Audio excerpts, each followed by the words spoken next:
Bună ziua și bine v-am găsit la un nou episod din Minecraft Single Player. Astăzi vă voi prezenta un nou prieten de-al meu, pe nume Ramon. Bună, Ramon! Bună ziua, salut! El joacă de 4-5 ani Minecraft. M-a ajutat mult la castelul ăsta. Am mai jucat, are și el acasă, dar uneori nu joacă. E foarte bun în Minecraft, foarte bun și uneori să și lasă de Minecraft.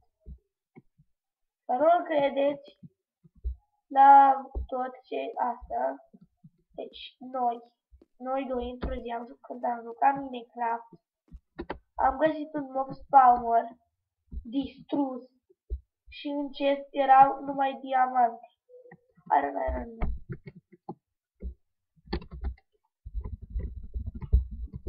La revedere și vom filma un nou episod mâine la ora 1:30. Pa, pa!